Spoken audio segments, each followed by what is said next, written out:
welcome to the Beatles Talk Show. Welcome, guys. January 20th. We're going to look at some of the most important Beatles events that happened on this date, such as January 20th, 1964. You could say maybe this is the day that Beatlemania truly hit the United States, as the album Meet the Beatles is released by Capitol Records on this date.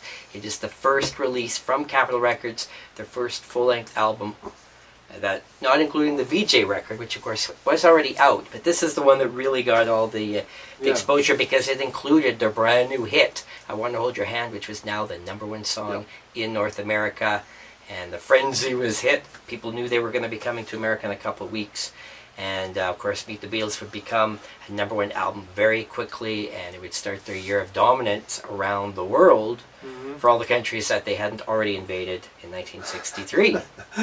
100 years after the Civil War, Britain invades America. Well, Capitol Records was such a big label.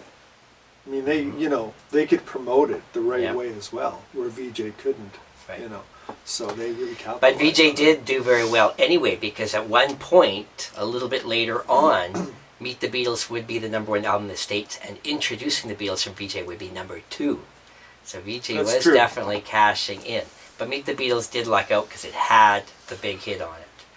And of course, a lot of classics. This was the first time that many Americans heard I Saw Her Standing There, All My Loving.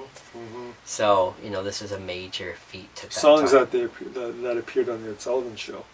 Yeah. And fans wanted to have it at home, right? Yeah. Of course, makes sense.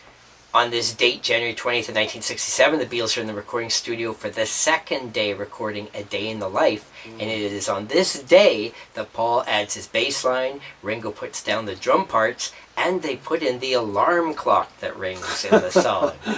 So they're starting to piece it together. Some people would say that this is the Beatles' greatest masterpiece of all their recordings. So it's fun to watch them construct it. One thing I've always thought that Paul's bass playing is so amazing, especially when you listen to Revolver and Sgt. Pepper. He's such an underrated bass player. Like, he's so amazing, innovative for his time, and how many people he's influenced. When you talk about those bass lines he put in on this day, like, you just listen to it for all you bass players out there. It's like, wow. It took me a long time to figure every intricate note out. So. And on this date in 1970, January 20th, John and Yoko cut their long hair and go kind of clean cut.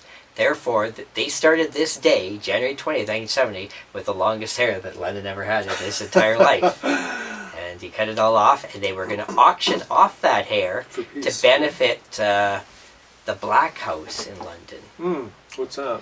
Had to do with a black activist that they were backing at the time. This is all when they were all involved in politics and all that stuff. Yeah, I knew that they cut their hair for peace. It was like really short. Yeah. So I'd like to. I wonder if can you still buy lockets of that on eBay, or what's the? Oh, I'm sure you can. Yeah, you go on a hunt, you'd find it out there somewhere. Yeah. Wow.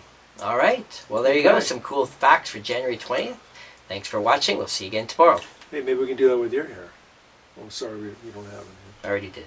You already did. So my dear friends, come back when you can.